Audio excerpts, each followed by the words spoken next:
नमस्ते मातृभूमि, नमस्ते वसुंधरा। हमारी चैनल पर वर्तमान समय में शनि से संबंधित बातों की जानकारी रखी जा रही है। प्रत्येक भाव में शनि क्या फल देता है, इसकी हम चर्चा कर रहे हैं। और शनि से जुड़े हुए और भी जो तथ्य हैं, जैसे कि जो विशेष कोई युतियाँ हैं, जैसे कि शनि से शुक्र की युति के बारे में भी हमने चर्चा की। फिर शनि से जो चंद्र की युति होती है, उसके बारे में भी हमने चर्चा की। इसी तरह से आने वाले समय में शनि किस भाव में है, हर भाव की हम चर्चा करेंगे। पिछले समय में द्वितीय भाव में शनि तक की चर्चा हमारी संपूर्ण हो चुकी है और आज हम तृतीय भाव में शनि की चर्चा लेकर के आए हैं।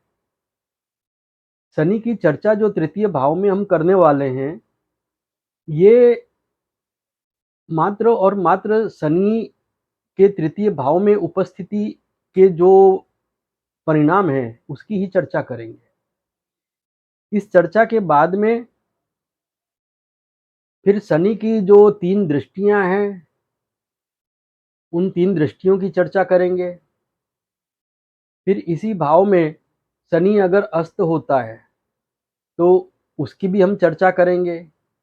और इसी भाव में जो शनि वक्री किसी की जन्म कुंडली में आता है, तो उसकी भी हम चर्चा करेंगे। लेकिन ये प्रत्येक का वीडियो अलग-अलग बनेगा, क्योंकि हमने एक संकल्प लिया है कि जो भी जानकारी रखें,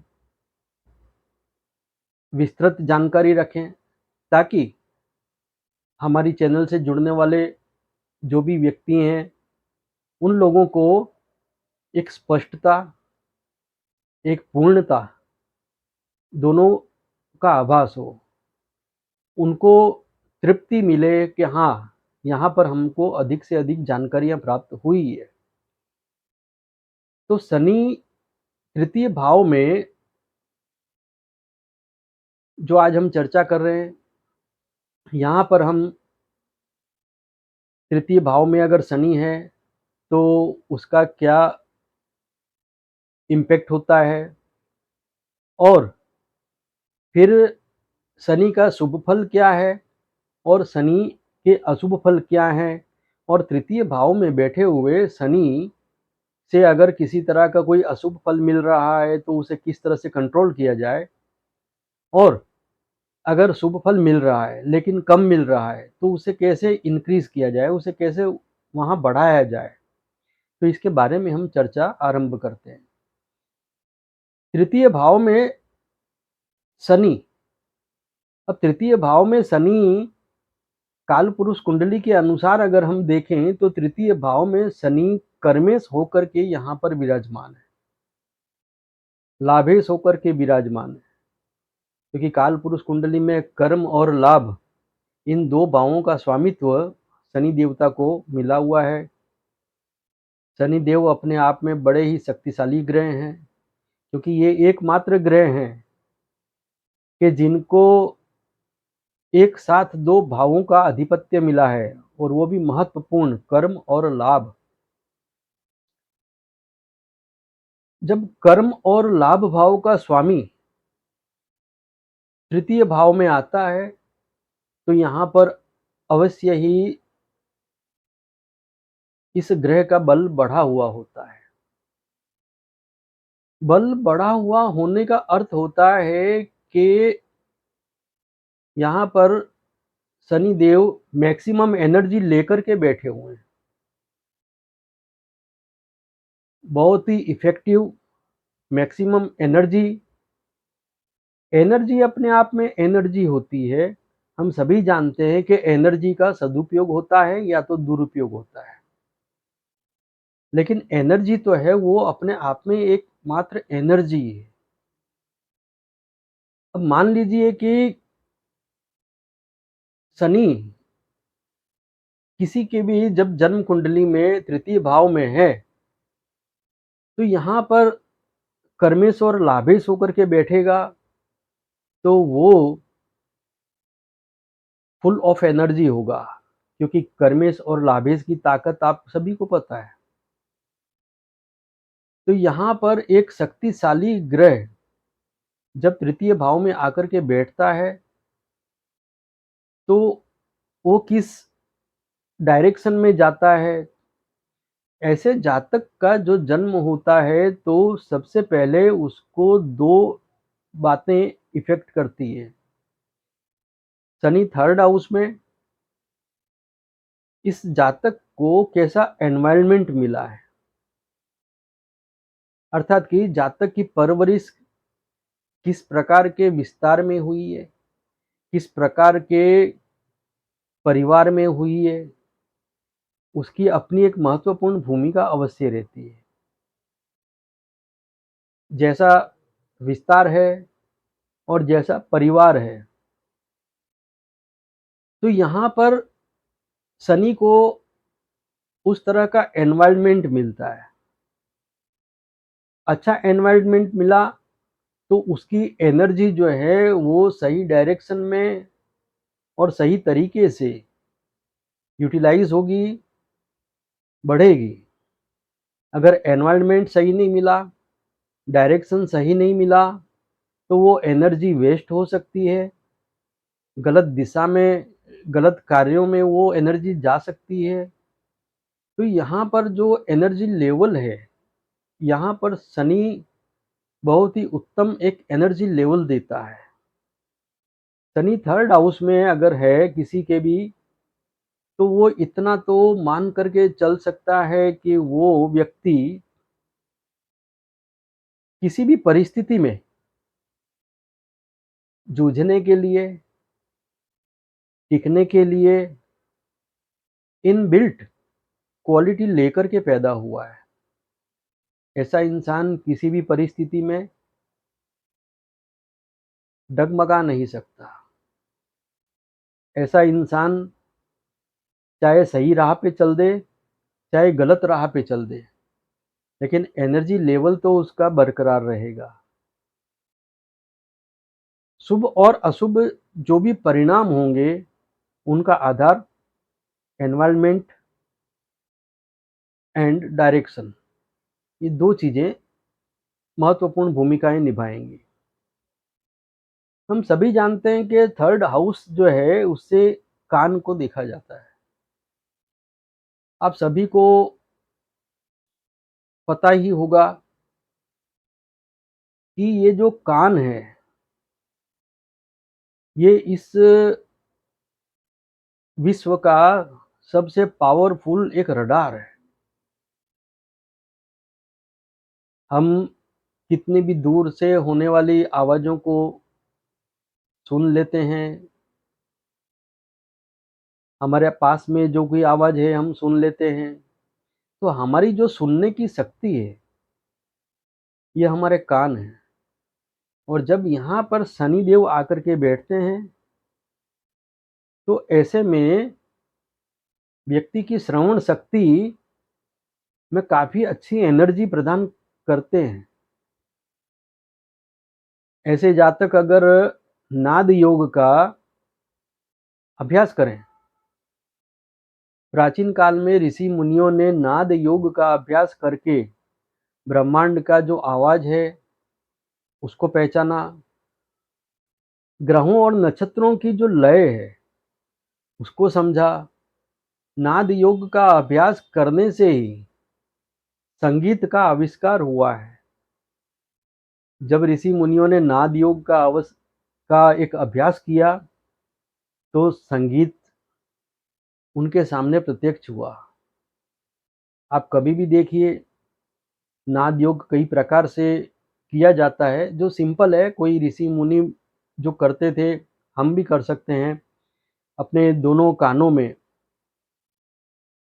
इस तरह से अंगूठा या अंगुली डाल करके, आंख बंद करके शांत वातावरण में हम थोड़ी देर बैठे रहें, तो हमें अपने भीतर की आवाज़ सुनने में आएगी। हमारी जो धड़कन है, जिसे हम स्पष्ट रूप से ऐसे देख नहीं पाते हैं, सुन नहीं पाते हैं, लेकिन जैसे ही हम अपने दोनों कानों को बंद करेंगे, तो हमारे धड़कन की आवाज़ हमें एकदम स्पष्ट महसूस होगी। नाद योग से ऋषि मुनियों ने ग्रहों, नक्षत्रों की लय को पहचाना, उसकी रिदम को पहचाना, उनकी गति को पकड़ा। नाद योग करके उन्होंने अपने अंदर की श्रवण शक्ति को विकसित किया। आज हम सभी जानते हैं कि जैसे रेडियो स्टेशन से जो भी कुछ ब्रॉडकास्ट होता है, वो आवाज़ें हमारे आस-पास में चल रही होती हैं, लेकिन हमें उसका पता नहीं होता है। लेकिन जब हम रेडियो ऑन करते हैं, तो वो रेडियो किसी निश्चित फ्रीक्वेंसी पे उस आवाज़ को पकड़ता है और हम रेडियो की आवाज़ का आनंद लेते हैं। वैसे ही जो सूर्य है, सूर्य की जो रेडियो एक्टिविटी है, समस्त ग्रहों की जो रेडियो एक्टिविटी है, वही हमारे जीवन पर महत्वपूर्ण प्रभाव डालती है।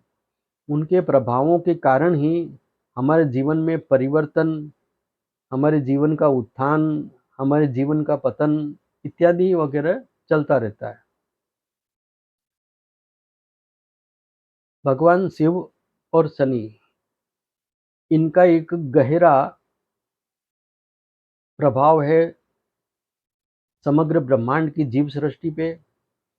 जीव सृष्टि जो दृश्य है उस पर भी और जो अदृश्य है उस पर भी। अदृश्य जीव सृष्टि भी है। आप सभी को पता है जो सूक्ष्म दर्शक यंत्र कहते हैं जिसे माइक्रोस्कोप। माइक्रोस्कोप से देखने पर जो सूक्ष्म कीटाणु होते हैं वो भी हमें देखने में आते हैं। इसी तरह से जो साउंड है, आवाज़ें हैं, नाद है, नाद भी भिन्न-भिन्न प्रकार के हैं।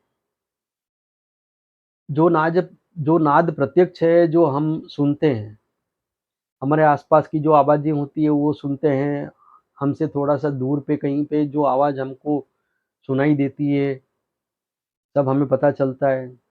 लेकिन कुछ आवाज़ें ऐसी हैं कि जो हमें पता नहीं चलता है, लेकिन नाद योग के माध्यम से हम वो आवाज़ भी सुन सकते हैं। विशेष तौर पे इस चर्चा नाद योग की जो चर्चा मैंने की है, ये श्रवण शक्ति को विकसित करने के लिए है। श्रवण शक्ति का विकसित करना अगर हम सामान्य अर्थों में कहें तो ये भी कह सकते हैं कि व्यक्ति के सुनने की शक्ति बढ़ती है। कई बार आपने देखा होगा कि कुछ लोग ऐसे होते हैं कि वो कभी भी पूरी बात को सुनेंगे नहीं, बीच में कुछ बात काट के खड़े हो जाएँगे। लेकिन जब श्रवण शक्ति विकसित होती है, तो व्यक्ति पूरी बात सामने वाले की सुनेगा, बड़े धैर्य से सुनेगा, एकाग्रता से सुन पाएगा। नहीं तो कई बार ये होता है कि सामने वाला कुछ बोले जा रहा है, लेकिन उस समय में हम कहीं खोए हुए हैं, कहीं और बात हम सोच रहे हैं और सामने वाले ने क्या पूरा जो एक कॉन्सेप्ट बोला है, हम वहाँ वो ध्यान से नहीं सुन पाते हैं। कुछ चीज़ें हम नज़रअंदाज कर जाते हैं अथवा तो हम वो सुन नहीं पाते हैं।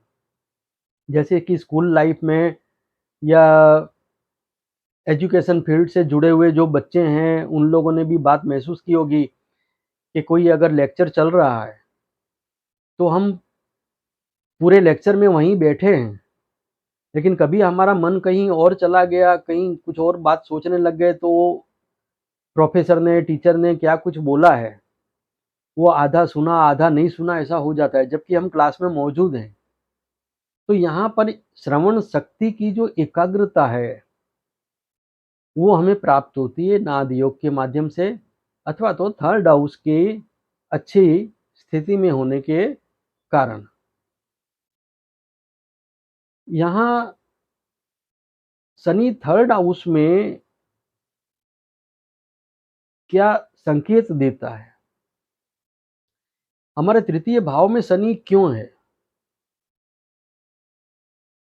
आपको इतना तो पता ही है कि शनि अगर जिस किसी भी भाव में है, तो वो उस भाव के गुण बढ़ाने के लिए, दोषों को खत्म करने के लिए उस भाव में है।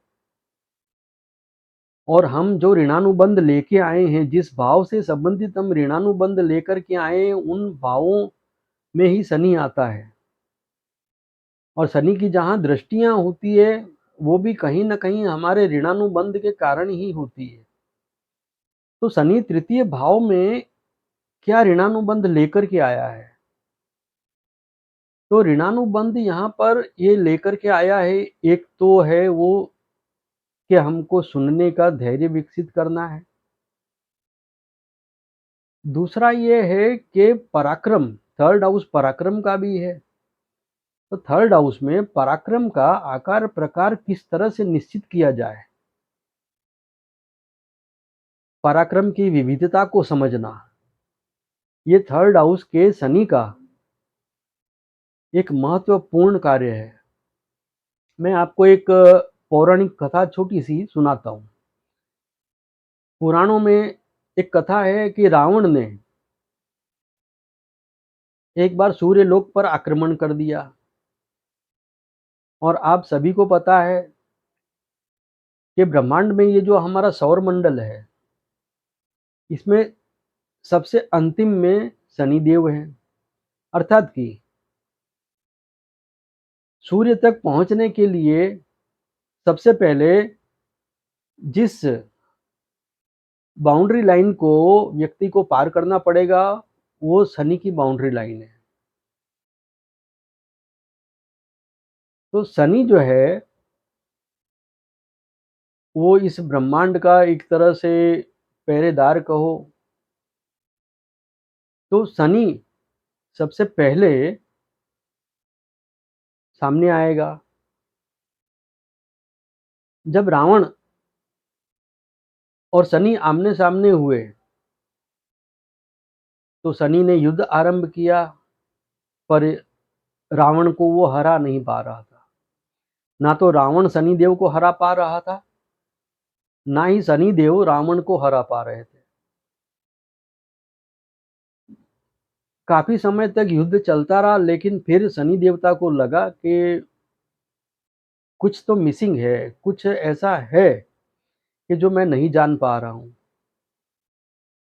तो शनि देवता ने भगवान शिव का ध्यान किया और भगवान शिव से परामर्श मांगा। भगवान शिव ने उस समय संकेत दिया कि यहाँ पर तुमको साथ देने के लिए जो भी देवता आए हुए हैं, या पृथ्वी पर से भी जो भी विभूतियां, जो भी महान पराक्रमी दिव्य गुण वाली शक्तियां तुम्हारे पास उपस्थित हुई हैं, उनमें से तुम ढूंढो कि ऐसी कौन सी शक्ति है कि जो रावण को वश में कर सके। महादेव शिव ने बाली की ओर संकेत किया। उस समय बाली को ये वरदान प्राप्त था कि बाली के सामने जो भी शत्रु आएगा, उस शत्रु की आधी शक्ति बाली में समाविष्ट हो जाएगी। अर्थात कि उसका शत्रु जो भी उसके सामने आएगा, वो निर्बल हो जाएगा। शनि देवता ने फिर यही किया, बाली को आगे किया। बाली सामने उपस्थित हुआ रावण के, रावण की आधी शक्तियां बाली में समाविष्ट हो गईं और वहां पर रावण हार गया। शनिदेव को यहाँ पर इस बात का ज्ञान मिला कि हर जगह खुद ही लड़ना ठीक नहीं है। सामने जो विरोधाभास में शक्ति खड़ी है, उसको डिफीट कर सके, उसका सामना कर सके, ऐसी कौन सी शक्ति है, उसको उसके सामने करो। ये तो पौराणिक कथा हो गई, लेकिन आज के संदर्भ में हम इसको कैसे समझें? तो आज के संदर्भ में हम इस तरह से समझ सकते हैं कि इस संसार के अंदर कई प्रकार के कार्य हैं, हर कार्य में हम पारंगत नहीं हो सकते। हर कार्य में हम एक निष्णात व्यक्ति नहीं हो सकते। हम हर कार्य में कुशल नहीं हो सकते। हमें कोई स्पेशल काम करना है, हमें कोई विशेष काम करना है, तो हमको ये एक सोचना होगा कि हम उस विशेष कार्य करने के लिए उसकी जो विशेषता है उसको कैसे पहचानें। तो उस विशेष कार्य को करने के लिए, उसकी विशेषता को पहचानने के लिए हमें उसके एक विशेषज्ञ की ज़रूरत है। उसमें जो व्यक्ति निपुण है, उस कार्य से संबंधित जो व्यक्ति निपुण है, हमें उससे परामर्श लेना होगा। आज कोई व्यक्ति समुद्र में जहाज चला रहा है, पानी के जहाज चला रहा है। अब उस व्यक्ति को पायलट का ज्ञान लेना है, उसको प्लेन उड़ाना सीखना है, तो उसे किसी पायलट की सहायता लेनी होगी। उसको सीखना होगा, समझना होगा, प्रैक्टिस करनी होगी। एक गुरु के अंडर में उसे एक लंबे समय का अभ्यास करना होगा, तो उसके बाद में फिर वो कुशलता प्राप्त करेगा, फिर वो पानी का जहाज भी चला लेगा और आकाश में उड़ने वाला प्लेन भी चला लेगा। व्यक्ति को ज़्यादातर ऐसा देखा गया है कि कई बार व्यक्ति ऐसा सोचता है कि ये काम भी मैं कर लूँ, वो काम भी मैं कर लूँ, मैं ये भी कर लूँगा, मैं वो भी कर लूँगा। लेकिन उसमें कहीं न कहीं उसके अंदर की कुशलताएँ जो उपयुक्त मात्रा में चाहिए वो होती नहीं है और व्यक्ति वहाँ पर कुछ न कुछ कमी छोड़ देता है या उस काम को बिगाड़ देता है। हर काम को स्वयं करने निकल पड़ना उचित नहीं है और व्यक्ति ये भी ना सोचे कि मैं अकेला सोचूँगा, मैं अकेला देखूँगा, मैं अकेला कर लूँगा। बस यहीं पर व्यक्ति की हार हो जाती है। किसी भी कार्य से संबंधित किसी सी किसी भी प्रकार के विशेषज्ञ का संबंध स्थापित करें, सलाह-मशवरा लें और उस कार्य की ओर आगे बढ़ें। जहाँ समस्या के निवारण हेतु जिस प्रकार के उपाय का चयन करना है, वहाँ पर उस समस्या का निदान करने वाले जो भी कोई विशेषज्ञ हैं, उन्हें हमें पकड़ना है, उनकी सलाह लेनी है और हमें जिस किसी भी विषय में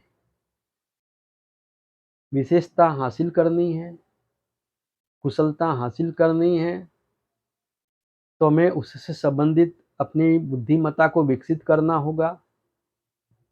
हमें उससे संबंधित ज्ञान को प्राप्त करना होगा। थर्ड हाउस में शनि एक मैसेज देता है। पुरानी कहावत हम सबने सुनी होगी कि अकेला चना बाढ़ नहीं फोड़ सकता। अर्थात कि कोई भी अकेला व्यक्ति वो कोई बड़े काम नहीं कर सकता। कुछ बड़े काम ऐसे होते हैं कि जिसमें किसी टीम की ज़रूरत होती है, किसी प्रकार के मार्गदर्शन देने वाले लोगों की आवश्यकता होती है, हाथ बटाने वाले लोग, सहायता करने वाले लोग, कम्युनिकेशन वगैरह की सबकी आवश्यकता होती है। तो ये तो थर्ड हाउस में शनि के होने के बारे में मैंने एक संक्षिप्त विवरण दिया है। इसके आगे अब हम बात करेंगे कि थर्ड हाउस में अगर शनि है और पॉजिटिव है, शुभ फल दे रहा है, तो वो कौन से शुभ फल दे रहा है? उसके क्या लक्षण हैं? सिम्पटम्स क्या हैं? सबसे पहले तो मैं ये कहूँगा कि शनि यहाँ पर अच्छे फल देता है क्योंकि यहाँ पर उसकी एनर्जी बहुत अच्छी होती है। तो यहाँ पर शनि से अच्छे फल मिलने की संभावनाएँ बहुत अधिक बढ़ जाती है। जैसा कि मैंने बताया एनवायरनमेंट एंड डायरेक्शन ये एक महत्वपूर्ण स्तंभ हैं, शनि से शुभ फल प्राप्त करने के लिए।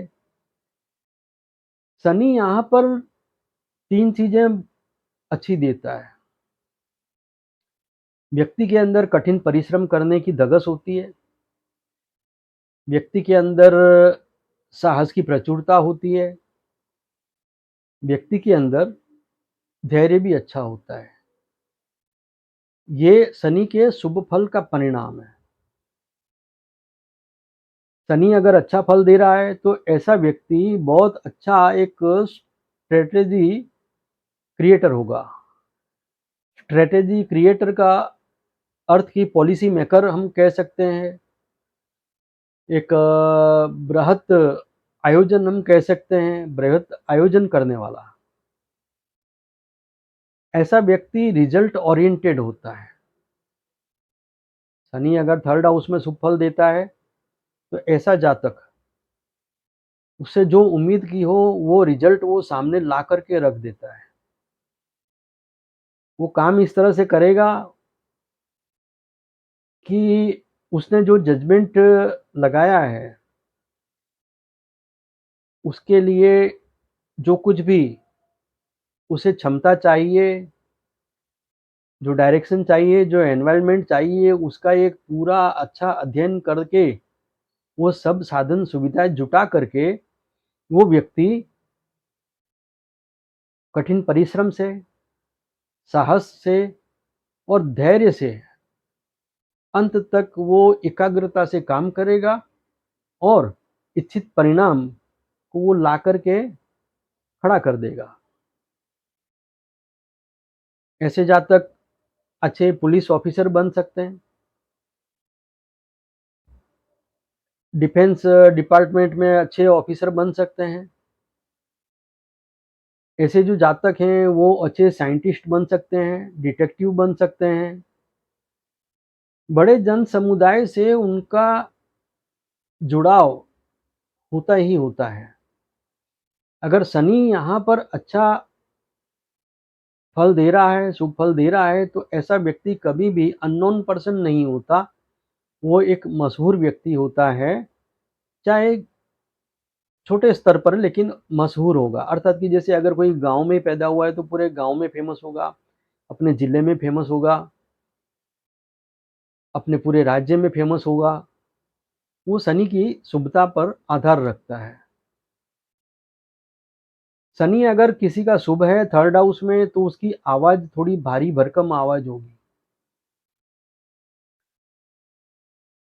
शनि अगर अच्छा है थर्ड हाउस में तो ऐसे व्यक्ति का बिजनेस रिलेटेड ट्रैवलिंग हमेशा लगा रहेगा। अगर किसी बहुत बड़ी कंपनी में उसकी सर्विस है तो कोई बहुत बड़ी बिजनेस कंपनी होगी जिससे रिलेटेड उसको ट्रैवलिंग में ज़्यादा आना जाना पड़े। लेकिन ये भी एक देखा गया है कि अगर शनि शुभ फल देता है थर्ड हाउस में बैठ करके तो ऐसा व्यक्ति नौकरी में बहुत ज़्यादा टाइम रुक नहीं पाते हैं, कभी न कभी स्वतंत्र व्यवसाय में, प्राइवेट प्रैक्टिस में ज़रूर लगते हैं।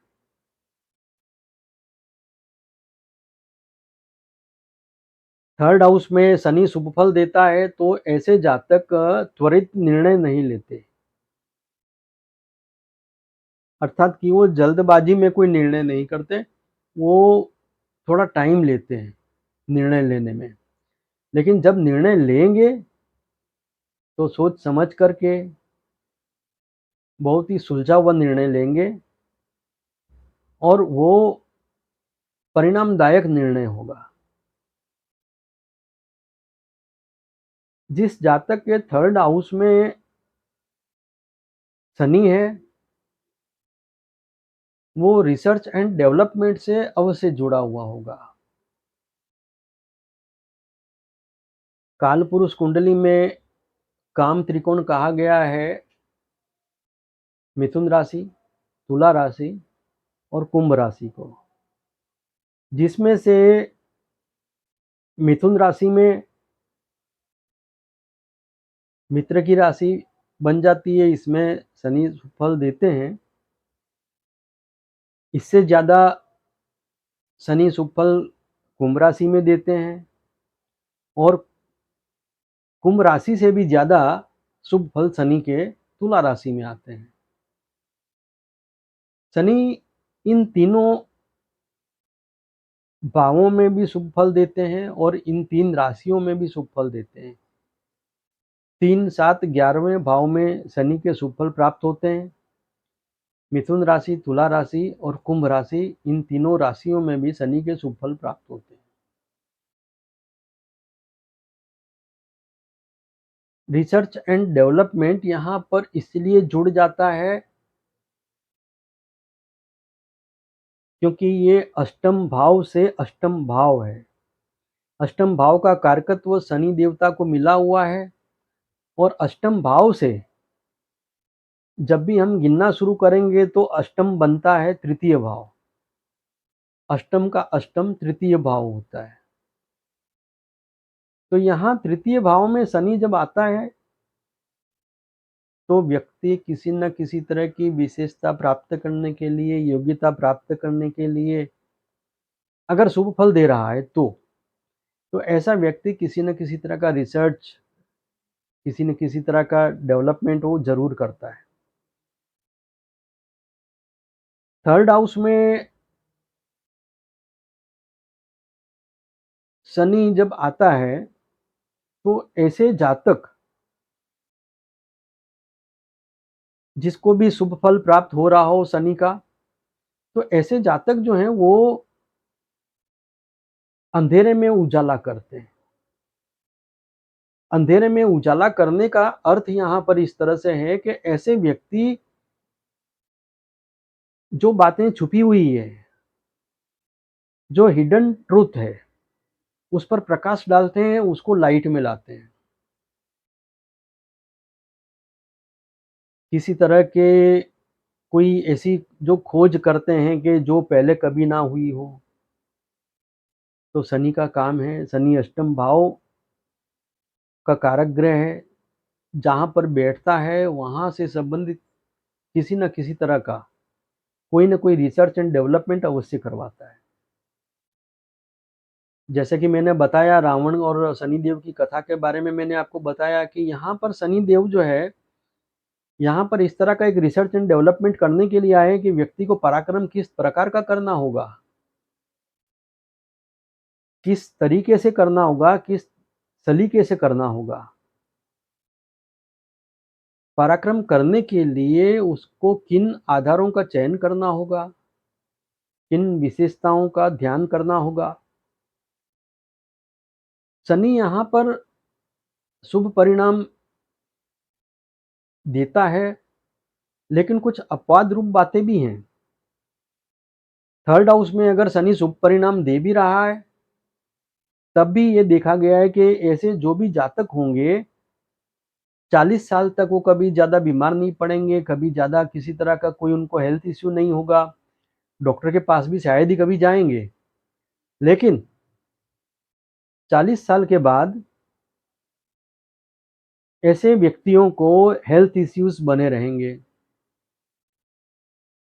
शनि अगर शुभ परिणाम दे रहा है तो भी यहाँ पर कुछ बातें बहुत ही अद्भुत देखने को मिल सकती हैं। जैसे कि ऐसे जातक को जीवन साथी अगर अनुकूल मिलता है तो उसको संतान प्रतिकूल मिलेगी, संतान या तो होगी नहीं, और अगर है तो संतान के साथ उसका अनुकूलता नहीं रहेगी, वहाँ पर विपरीत स्वभाव रहेगा, या किसी तरह का ये कहें कि सहयोग नहीं होगा संतानों का उसके साथ में।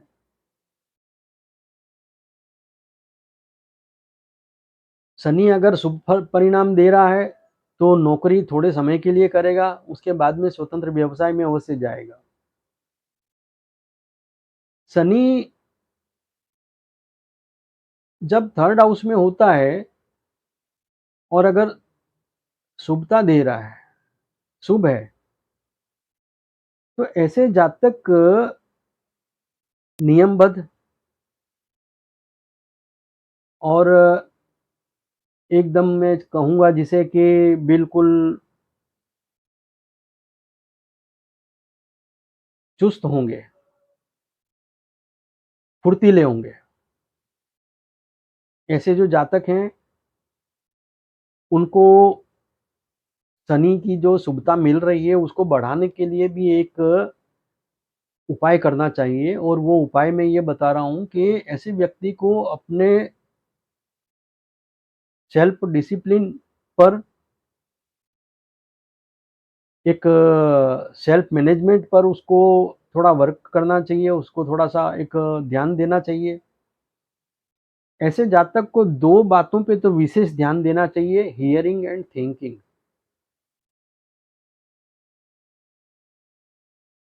Hearing and thinking, hearing and thinking का अर्थ वही है कि ऐसे जातकों को लोगों की बातों को सुनना चाहिए, लोगों के साथ उठ-बैठ कर के बातों को समझना चाहिए, चाहे अपने काम के संदर्भ में ही सही। किसी प्रकार के प्रोफ़ेशन से व्यक्ति जुड़ा हुआ है, तो उस प्रोफ़ेशन से रिलेटेड जातक इस तरह के सर्कल में उठना-बैठना शुरू करे, लोगों की बातें सुने, सलाह-मशवरा करे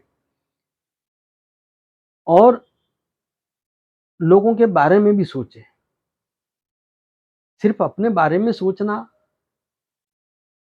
और किसी की बातों को ना सुनना, ये शनि की शुभता को कम करता है। शनि की शुभता को बढ़ाना चाहते हैं, तो सबसे पहले तो ये काम करें, कोई भी व्यक्ति अगर कुछ बोल रहा है, उसको पूरी तरह से सुनने की आदत डालें। और सुनने के बाद में फिर ये नहीं कि हाँ, चलो सुनने के लिए सुन लिया, चलो छोड़ो अब ज़्यादा सोचने की ज़रूरत नहीं है, नहीं। अगर आपने किसी की बात को ध्यान से सुना है, तो उसपे ज़्यादा नहीं तो कम थोड़ा बहुत विचार तो अवश्य ही कर लें। तो ये तो मैंने बताई आपको बातें शनि के शुभ फल देने के बारे में। अब मैं आपको बात रखने जा रहा हूँ, शनि अशुभ फल अगर देता है, तो वो किस तरह के अशुभ फल होते हैं? तो जैसा कि मैंने बताया कि शनि 3rd हाउस में है, तो ऐसे व्यक्ति को जो 3 चीज़ें मिलती है, उसमें उसका संतुलन नहीं रहता। अर्थात कि कठिन परिश्रम में उसकी एकाग्रता नहीं रहेगी, साहस करने में वो निरंतरता बनाए नहीं रख सकेगा, धैर्य उसका अच्छा नहीं होगा, जल्दबाजी में जाकर के वो अपने काम खुद ही बिगाड़ लेगा। यहाँ पर शनि अगर अशुभ फल दे रहा है, शत्रु नक्षत्र में आ गया, किसी शत्रु ग्रह की दृष्टि इस पर पड़ रही है, शत्रु ग्रह की राशि में आ गया, तो ऐसी सूरत में शनि के शुभ फल नहीं मिलेंगे, नीचस्थ हो गया तो शनि के शुभ फल नहीं मिलेंगे। तो अशुभ फल जब मिलते हैं तो व्यक्ति का सबसे बड़ा प्रॉब्लम तो ये खड़ा हो जाता है, आप सभी को पता है कि 3rd हाउस का जो कारकत्व है वो मंगल को मिला हुआ है। शनि यहाँ अगर बलवान रहता है, शुभ फल देता है, तो मंगल की अशुभता खत्म हो जाती है या तो कम हो जाती है। खत्म तो नहीं होगी पर कम होगी। और शनि अगर यहाँ कमज़ोर होता है, तो मंगल का बल बढ़ जाएगा। मंगल शनि का शत्रु है। मंगल का कारकत्व है 3य भाव में। चाहे मंगल किसी भी भाव में बैठा हो, शनि से उसका कोई दृष्टि संबंध ना भी बन रहा हो, लेकिन शनि अगर 3rd हाउस में कमज़ोर हो गया है, तो आप देखिए बहुत ध्यान से अपनी कुंडली को, मंगल जहाँ कहीं भी बैठा है, उस जगह से संबंधित वो किसी न किसी तरह का उत्पात मचा रहा है और उसका बल बढ़ा हुआ है।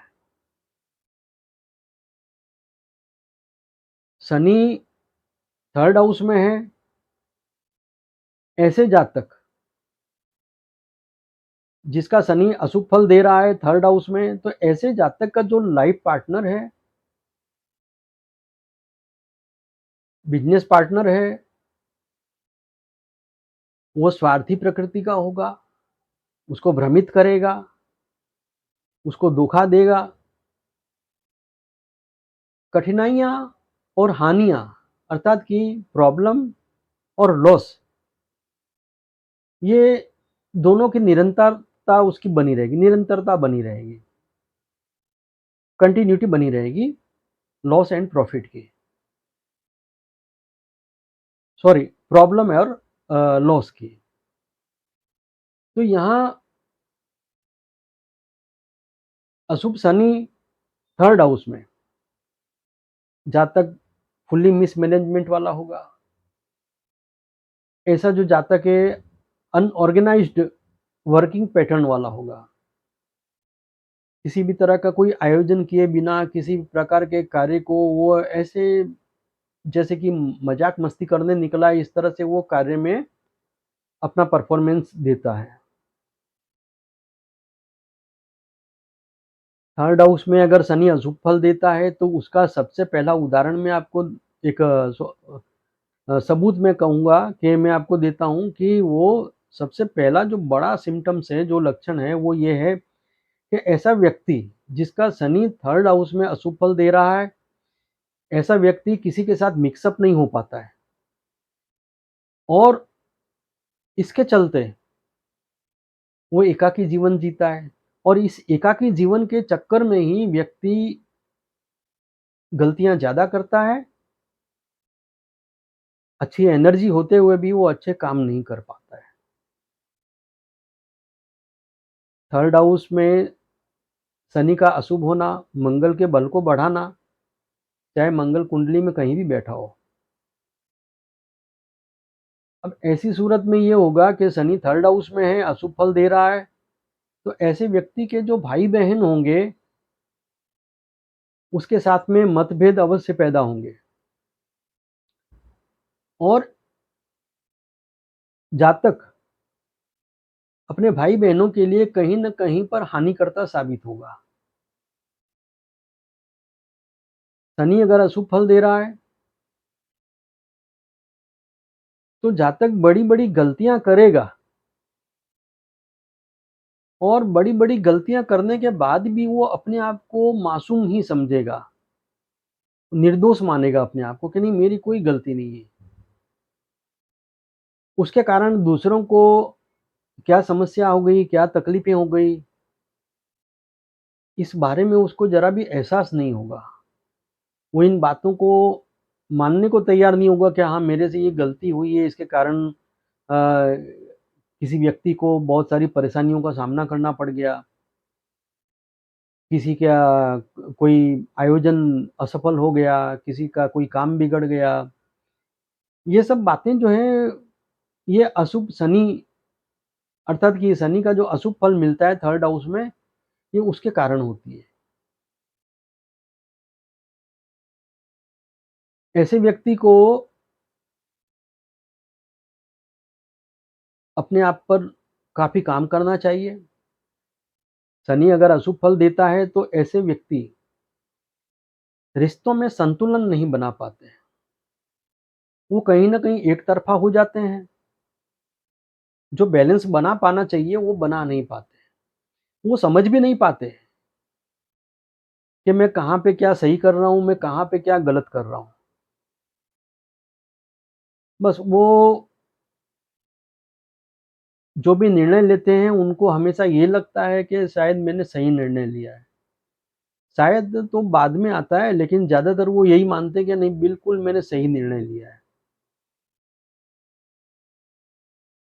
शनि के अशुभ फल जो मिलते हैं थर्ड हाउस में, तो इनको कंट्रोल करने के लिए, अशुभ प्रभाव से बचने के लिए, इस अशुभता से बचने के लिए मैं कुछ उपचार बताता हूँ। इस उपचार को, रेमेडी को प्रैक्टिकल तौर पे हम ध्यान दे के अगर ये उपाय करते हैं तो हमें विशेष लाभ प्राप्त होगा। जिन लोगों के भी शनि अशुभ फल दे रहा है थर्ड हाउस में, ऐसे जातक को काम करने के लिए काम करना है, एक तो इस विचारधारा से मुक्त होना पड़ेगा क्योंकि कुछ लोग ऐसे होते हैं कि कहीं भी जाकर वो जब वो नौकरी कर रहे होते हैं या किसी भी तरह का कोई काम कर रहे होते हैं, तो जैसे दिल से करना चाहिए, जिस तरह से पूरी एकाग्रता से करना चाहिए, इस तरह की उनकी एकाग्रता नहीं होती है। वो सोचते हैं बस पैदा हुए तो काम करना पड़ेगा, चलो कर लेते हैं। जीना है, कमाना है तो काम करना पड़ेगा, चलो कर लेते हैं। लेकिन नहीं, शनिदेव को यहाँ पर प्रसन्न करना है, उनके अशुभ फलों में कमी लानी है, उनसे शुभ फल की प्राप्ति करनी है, तो व्यक्ति को ये काम करना होगा कि व्यक्ति को पूरी ज़िम्मेदारी, जवाबदारी और पूरी एकाग्रता के साथ में काम को करना होगा। ऐसे जातक को अंधेरे में उजाला करने की आवश्यकता है। अंधेरे में उजाला करना का मैंने अर्थ बताया है कि जो भी अंधकारमय परिस्थितियाँ हैं, उन पर लाइट डालनी है, उनको प्रकाशित करना है। हमारे अंदर ज्ञान की कमी है, तो वो भी एक अंधकार है। हमको अपने आप को एनलाइटमेंट से जोड़ना है, हमको अपने आप को एक प्रकाश से जोड़ना है। व्यक्ति को अपनी एक्टिविटी में ट्रांसपेरेंसी लानी होगी। अपने भीतर अपना जो माइंडसेट है, उसके अंदर उसको ट्रांसफॉर्मिंग स्ट्रेटेजी अपनानी होगी। ट्रांसफॉर्मिंग इन माइंडसेट और ट्रांसपेरेंसी इन एक्टिविटी, ये विशेष पहलू हैं शनि देवता को प्रसन्न करने के लिए। जो वृद्ध हैं, उनकी सेवा करें, उनके सानिध्य में रहें, उनके प्रति अपने जो उत्तरदायित्व हैं, उनको निभाएँ। जो बीमार व्यक्ति हैं, उनकी सेवा करें। उन्हें यथा योग्य जो सहायता आप अपनी क्षमता के अनुसार कर सकते हैं, करें। बीमार पशु, बीमार पक्षी, घायल पशु, घायल पक्षी, इनके लिए आप किसी प्रकार की जो भी सेवा सहायता कर सकें, अवश्य करें। जो पशुओं के अस्पताल होते हैं, यहाँ पर जाके आप चीज़ वस्तुओं का दान करें, धन का कुछ दान करें, किसी तरह की कोई सहायता यहाँ करें। तो आपका जो शनि अशुभ फल दे रहा है, उससे आपको अशुभता से मुक्ति मिलना आरंभ हो जाएगी। शनि अगर अशुभ फल दे रहा है, तो वो पूरी तरह से आप समाप्त कर सकते हैं और शनि से आप शुभ फल की प्राप्ति कर सकते हैं।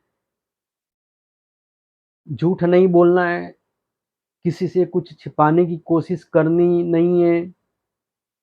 ये छिपने-छिपाने के खेल खत्म करो, झूठ मत बोलो। वाणी और व्यवहार, उन दोनों में एकात्मता रखो।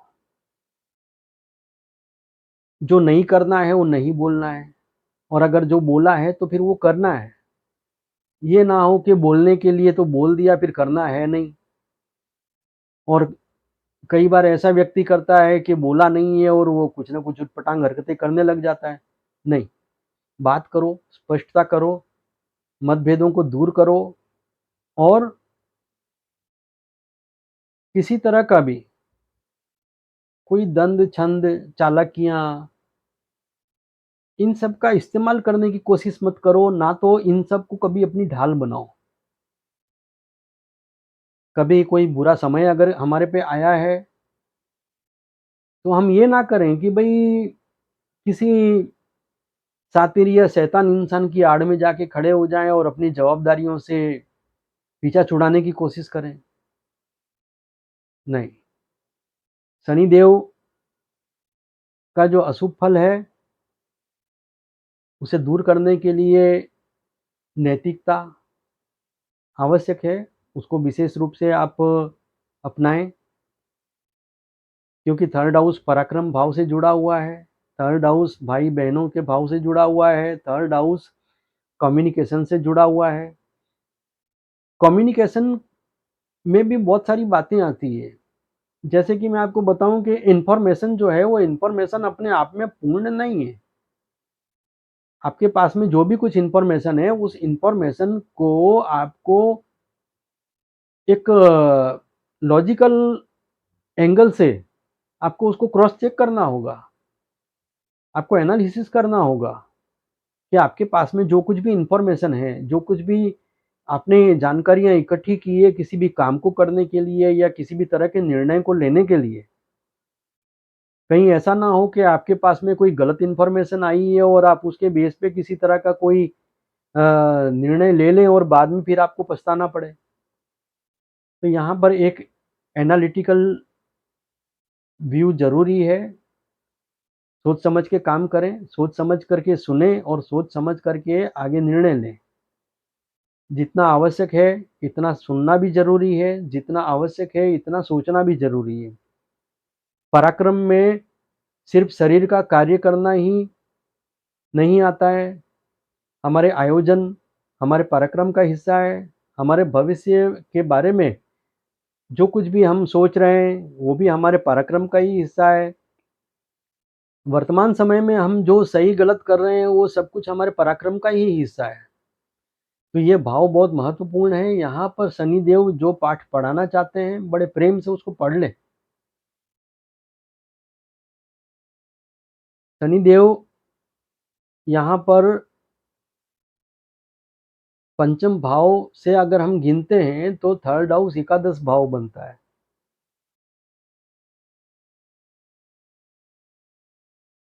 लर्निंग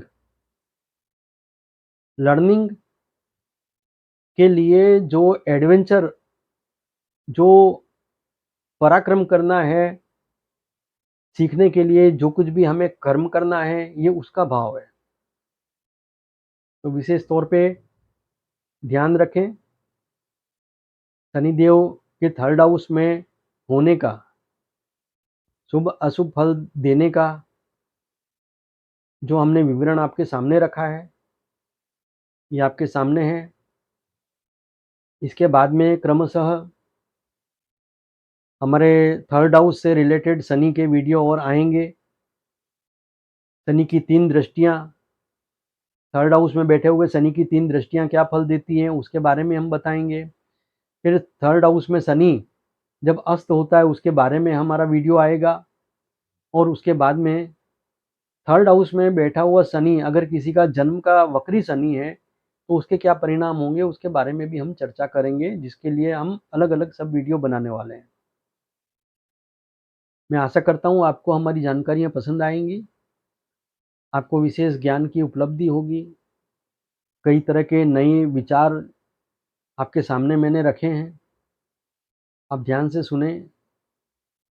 अगर आप में से कोई भी व्यक्ति के मन में कोई प्रश्न आता है तो आप कमेंट करें। आप अगर पहली बार हमारी चैनल में आए हैं तो हमारी चैनल को सब्सक्राइब करें, लाइक करें, शेयर करें और कमेंट करें। धन्यवाद।